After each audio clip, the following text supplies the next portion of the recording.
অক্রোধ পরমানন্দ নিত্যানন্দ রায়, অভিমান শূন্য নিতাই নগরে বেড়ায়, যারে দেখে তারে কহে দন্তে তৃণ ধরি, আমারে কিনিয়া লহ কহ গৌর হরি।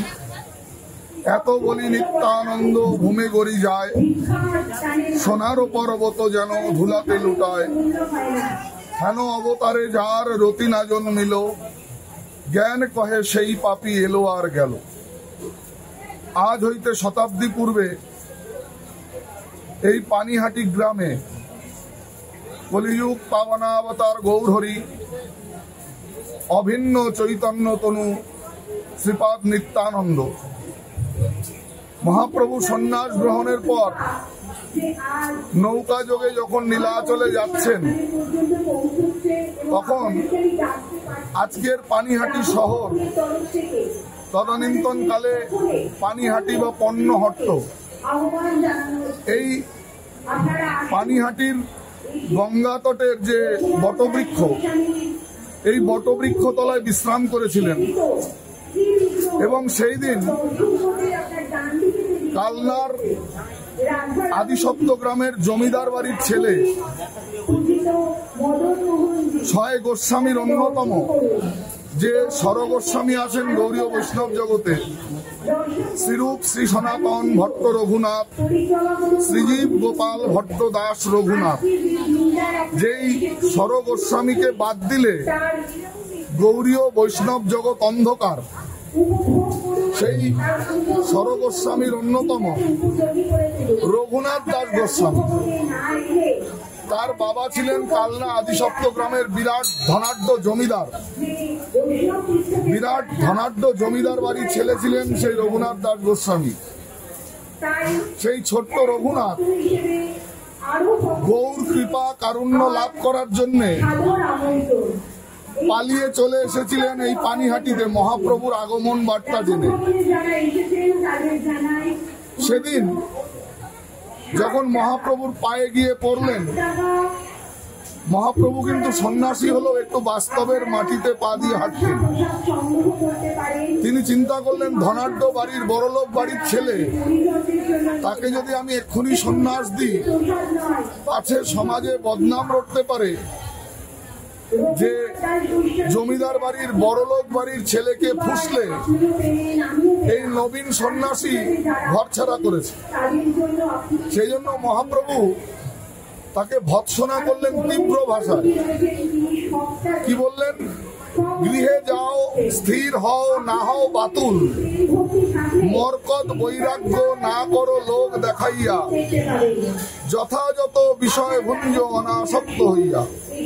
গৃহে যাও, স্থির হও, না হও বাতুল, ধীরে ধীরে পায় জীব কৃষ্ণ প্রেমকুল, মরকত বৈরাগ্য না করো লোক দেখাইয়া, যথাযথ বিষয় ভুঞ্জ অনাসক্ত হইয়া। অর্থাৎ, হে রঘুনাথ, তুমি এখন কাঁচা বয়সের ছেলে, এখন তোমার বাবার জমিদারি দেখার সময়, বিষয় অর্জন করার সময়, তুমি মতি স্থির করে বাড়ি ফিরে যাও। এবার নিত্যানন্দ পরম দয়াল সেই দাস গোস্বামী গিয়ে পড়লেন নিতাই চাঁদের পায়ে এবং নিত্যানন্দের কাছে আগ্রহ প্রকাশ করলেন, প্রভু, আমি কি সেই গৌর প্রেমের কৃপা কারুণ্য লাভ করতে পারবো না? তখন নিত্যানন্দ বললেন যে কারুর মন জিততে গেলে, কারুর মন পেতে গেলে একমাত্র পদ্ধতি হচ্ছে সেবা।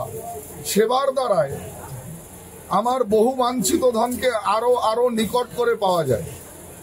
তাহলে তখন দাস গোস্বামী পাদকে নিদান দিলেন নিতাই চাঁদ যে তোমার বাবা কাকারা তো জমিদার, লক্ষ লক্ষ টাকার মালিক। তো এই যে এত মানুষ মহাপ্রভুকে দেখতে আসছেন, তার আগে বলে রাখা ভালো, এই গঙ্গা তটে যখন বাংলার কাঁপানো নবীন সন্ন্যাসী এসে আশ্রয় নিয়েছেন, নবদ্বীপ থেকে হাজার হাজার মানুষ, সারা বাংলা থেকে হাজার হাজার গৌর প্রেমী মানুষ সেদিন পানিহাটির এই গঙ্গা তটে সেই বটবৃক্ষ তলায় একবার নবীন সন্ন্যাসীকে শুধু চোখের দেখা দেখার জন্যে তাদের বহু প্রিয় গৌরকে একবার দেখার জন্য এখানে ভিড় করলেন। তখন নিতাই চাঁদ বললেন দাস গোস্বামীকে, তোমার বাবা কাকা জ্যাঠাদের তো প্রচুর টাকা, তো এই যে এত মানুষ এসছে এদের একটু সেবার ব্যবস্থা করো। তখন আজকের যে পানিহাটি পণ্যহট্ট, মানে এই যে আমরা খিদিরপুর ডক দেখতে পাচ্ছি, সেই পানিহাটি ছিল তখন বন্ধ। গঙ্গা তটে বড় বড় বজরা, বড় বড় জাহাজ এসে লাগতো এবং বিভিন্ন সামগ্রীর হাট বসত, পণ্যহট্ট। তার থেকেই অপভ্রংশ হয়ে পানিহাটি। তো সেই পণ্যহট্টের থেকে তাদের বাবা কাকাদের গদি ছিল, সেখান থেকে টাকা নিয়ে ভক্ত সেবার জন্য আম, কাঁঠাল, চিড়ে, দধি এইসব নিয়ে ভক্তদের সেবা করালেন। এবং সেই দিনকে মহাপ্রভুর কৃপা কারুণ্য লাভ করলেন। বলা হলো দণ্ড দিলেন মহাপ্রভু, কিন্তু দণ্ডের ছলে কৃপা করলেন দাস গোস্বামীকে। দণ্ডের ছলে কৃপা করলেন রঘুনাথ দাস গোস্বামীকে। এবার এই যে পানিহাটির বিখ্যাত রাঘব ভবন, পানিহাটির প্রাণ, এই পানিহাটিতে বসবাস করতেন রাঘব পণ্ডিত। আমরা আজকে যেখানে বসে আছি এটা ছিল রাঘব পণ্ডিতের টোল বাড়ি। একটা সময় এখানে হাজার হাজার বিদ্যার্থী, শিক্ষার্থী সংস্কৃত পড়তে আসতেন বিভিন্ন জায়গা থেকে। তো সেই রাঘব পণ্ডিত যখন শুনলেন মহাপ্রভু ওরফে নবদ্বীপের নিমাই পণ্ডিত তিনি এসছেন, তার এত কাছে, মহাপ্রভুকে রাঘব পণ্ডিত গিয়ে মহাপ্রভুকে নিমন্ত্রণ করলেন। কিন্তু মহাপ্রভুর তখন মধ্যাহ্ন ভোজন হয়ে গিয়েছে। মহাপ্রভু এলেন রাঘব ভবনে এবং রাঘব ভবনে মহাপ্রভু রাঘব পণ্ডিতের ঘরে গেলেন না, তিনি তো সন্ন্যাসী, তিনি গৃহস্থের আতিথেয়তা গ্রহণ করলেন না। এই মাধবী কুঞ্জের তলায় জ্যৈষ্ঠ মাসের গরমে, আজকে জ্যৈষ্ঠ শুক্লা ত্রয়োদশী তিথি, জ্যৈষ্ঠ মাসের এই প্রখর গরমে এই মাধবী তলায় তিনি বসলেন নিত্যানন্দকে সঙ্গে নিয়ে। তার প্রমাণ পদকর্তা লিখছেন, মাধবী কুঞ্জ কুসুম অনুপান তুহু তাহা যাহি করহ বিশ্রাম। এই সেই বিখ্যাত মাধবী কুঞ্জের লতার গাছ মাধবী তলা, আপনারা দেখতে পাচ্ছেন মাধবী তলা। তো এই বিখ্যাত মাধবী তলা, আপনারা জানেন একটা লতা বৃক্ষ শতাব্দীর পর শতাব্দী বেঁচে থাকতে পারে না, কিন্তু শাস্ত্রের বার্তা আছে, পরশোপি পরশেন যাদৃশ লৌহ কাঞ্চনম তাদৃশী মহৎ সমাগমে পাপিনাং মুচ্চয়তে পাপ।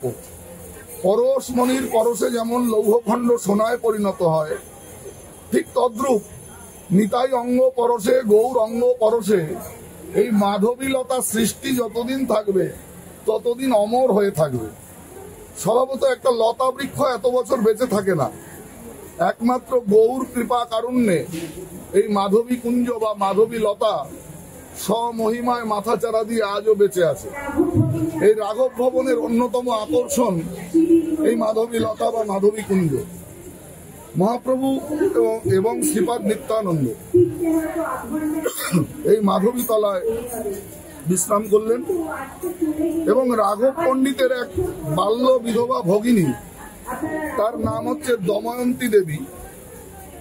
দময়ন্তী দেবী এই নবীন সন্ন্যাসীকে ভাতৃস্নেহে ভালোবেসে ফেললেন ওইটুকু সময়ের মধ্যে। কিন্তু মহাপ্রভু বললেন, আমি তো সন্ন্যাসী, আমার ভাইও থাকতে নেই, বোনও থাকতে নেই, মাও থাকতে নেই, বাবাও থাকতে নেই, জগৎ সংসারী, সর্বজন সুখায় সর্বজন হিতায়, এটাই সন্ন্যাসীর জীবন। তো মহাপ্রভু বললেন, আমি তোমার ভ্রাতৃত্বের বন্ধনকে স্বীকার করলাম, তোমার যদি সেবা করাতেই হয় আমি নীলাচলের দিকে যাচ্ছি, তুমি পাঠিয়ে দিও। দময়ন্তী দেবী সেই আমলে আম বেশি দিন থাকে না বলে আম সত্য, আমের আচার এবং উৎকলের জল, উড়িষ্যার জল বাঙালিদের স্যুট হয় না, কারণ উড়িষ্যার জলবায়ুতে অনেক সময় পেটের রোগ হয়। এবং পাট পাতা শুকিয়ে সেই পাট পাতা ভেজানো জল খেলে আমাশা নির্মূল হয়। সেই কারণে দময়ন্তী দেবী পাট পাতা শুকিয়ে এবং বিভিন্ন দ্রব্য যেগুলো অনেকদিন রাস্তায় নষ্ট হবে না, এরকম দ্রব্য বাকে করে সেই আমলে নীলাচলে পাঠালেন মহাপ্রভুর উদ্দেশ্যে। নীলাচলে যখন ঝালি সমর্পণ কীর্তন হয়, সেখানে একটি পদ আছে বাবাজি মশাইয়ের বিখ্যাত পদ, দময়ন্তীর দত্ত দ্রব্য লইয়া সারি সারি। এই দময়ন্তী হচ্ছেন রাঘব পণ্ডিতের সেই বাল্য বিধবা ভগিনী দময়ন্তী দেবী। তিনি মহাপ্রভুর সেবার জন্য প্রচুর দ্রব্য ঝালি পাঠিয়েছিলেন। আজও কালের প্রবাহে বরানগর শ্রীপাঠ, বরানগর পাটবাড়ির নেতৃত্বে এখন সেটা কম্পার্টমেন্ট বুক করে যায় এবং সেই গম্ভীরাতে সেই ঝালি সমর্পণ হয়, তারপর শ্রীমন্দিরে দিয়ে দেওয়া হয়। এই যে উৎকলের সঙ্গে বঙ্গের একটা আবাহমান কালের সেতু বন্ধন গৌরলীলার মাধ্যমে সেদিন হয়েছিল এবং উড়িয়া ভক্ত এবং গৌরিয়া ভক্তের একটা মিলন উৎসব, মিলন মেলা, কলিযুগ পাবন অবতার গৌরহরি আজ থেকে কয়েকশো শতাব্দী পূর্বে, আনুমানিক 550 বছর আগে সেতু বন্ধন করেছিলেন বাংলার সাথে উৎকলের। সাংস্কৃতিক মেলবন্ধন, আধ্যাত্মিক মেলবন্ধন, পারম্পরিক মেলবন্ধন। আজকে আমরা সম্প্রীতির কথা বলি, বিভিন্ন রাজনৈতিক পোস্টারে আমরা সম্প্রীতির কথা বলি, অথচ ভাবুন আজ থেকে 550 বছর আগে বাংলার একজন নবীন সন্ন্যাসী, যার বিরাটত্ব ব্যাখ্যা করতে গিয়ে সত্যেন্দ্রনাথ দত্ত বলছেন, বাঙালির হিয়া অমিয় মতিয়া নিমাই ধরিল কায়া। সেই বাঙালির ঠাকুর, বাংলার ঘরের ছেলে, বাঙালি হিন্দুর গর্ব, বাঙালি হিন্দুর পরিত্রাতা মহাপ্রভু চৈতন্য উৎকলের সঙ্গে বাংলার একটা মেলবন্ধন করলেন। এবং এই সেই রাঘব ভবন মহাপ্রভু প্রতিশ্রুতি দিয়েছিলেন।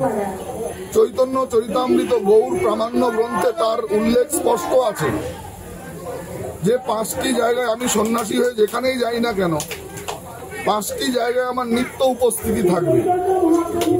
সেটা হচ্ছে শচীর রন্ধনে, নিতাইয়ের নর্তনে, রাঘবের ভবনে আর শ্রীবাসের অঙ্গনে। এই 4টি জায়গায় আমার নিত্য উপস্থিতি প্রত্যক্ষ থাকিবে। সেই নিত্য প্রত্যক্ষ উপস্থিতির এই লীলাস্থলী হচ্ছে এই বিখ্যাত রাঘব পণ্ডিতের ভবন বা রাঘব ভবন, যা আজকের পানিহাটির হৃদয়ের স্পন্দন এবং গৌর লীলার অন্যতম একটি লীলাস্থলী। এই ঐতিহাসিক লীলাস্থলী এবং নিতাই কারুণ্যের ব্যাপ্তি এই পানিহাটির দণ্ড মহোৎসব। দণ্ডের ছলে নিতাই চাঁদ কৃপা করলেন, তাই পদকর্তা নিতাইয়ের ব্যাপকত্ব বলতে গিয়ে বলছেন, নিতাই পদ কমল কোটিচন্দ্র সুশীতল, যে ছায়ায় জগত জুড়ায়, হেন নিতাই বিনে ভাই ব্রজে রাধাকৃষ্ণ পাইতে নাই, তোমরা দৃঢ় করি ধরো নিতাইয়ের পায়। সেই সম্বন্ধ নাই যার, সেই সম্বন্ধ নাই যার, নিতাইয়ের সঙ্গে যার সম্বন্ধ নাই, নিতাইয়ের সঙ্গে যার জানা চেনা নাই, সেই পশু বড় দুরাচার। নিতাই না বলিল মুখে, মজিল সংসার সুখে, বিদ্যাকুলে কি করিবে তার, অহংকারে মত্ত হইয়া নিতাই পদ পাশরিয়া, অসত্যরে সত্য বলি মানি, ব্রজে রাধা কৃষ্ণ পাবে, নিতাইয়ের করুণা হবে, তোমরা ধরো নিতাইয়ের চরণ দুখানি। অর্থাৎ অভিন্ন চৈতন্য তনু শ্রীপাদ নিত্যানন্দ যদি কৃপা না করে, তাহলে তার ব্রজলীলায় প্রবেশ হয় না। কারণ ব্রজলীলা সামান্য মানুষের জন্য নয়। ব্রজলীলা যদি গৌর লীলাকে ভালো করে কোটি সমুদ্র গম্ভীর গৌরলীলা, সমুদ্রের মতো গভীর, আকাশের মতো উদার গৌরলীলা। মহাপ্রভু শুধুমাত্র মোচার ঘণ্টকেতে আবির্ভূত হননি, মহাপ্রভু এসেছিলেন একটা যুগের অচল আয়তনকে ভেঙে দিতে, একটা যুগ সন্ধি। যখন বাংলায় একদিকে যবনের অত্যাচার আর একদিকে হিংস্র অনৌদার ব্রাহ্মণ্যবাদ, এই যুগ সন্ধিক্ষণে কলিযুগ পাবনা অবতার গৌরহরি অবতীর্ণ হয়েছিলেন যুগের অচলায়তনকে ভেঙে দিয়ে। তিনি অবতার ভগবান সে কথা পরের কথা, তিনি হচ্ছেন যুগত্রাতা। এবং তিনি যদি না আসতেন আজকে আমরা হয়তো যারা সনাতনী হিন্দু বলছি তারা ফেস টুপি পরে কোথাও নামাজ পড়তাম হয়তো বা। এই জন্য মহাপ্রভুর অবদান, প্রভু শ্রীপাদ নিত্যানন্দের অবদান বাঙালির হৃদি মন্দিরে স্বর্ণাক্ষরে খচিত থাকবে আবাহমান কাল ধরে। যতদিন ভক্তকুল থাকবে ততদিন নিতাই মহিমা কীর্তিত হবে এই পানিহাটির দণ্ড মহোৎসবের প্রতিটি ধূলিকণায়। জয় নিতাই, জয় গৌর সুন্দর, জয় গৌর ভক্তবৃন্দ।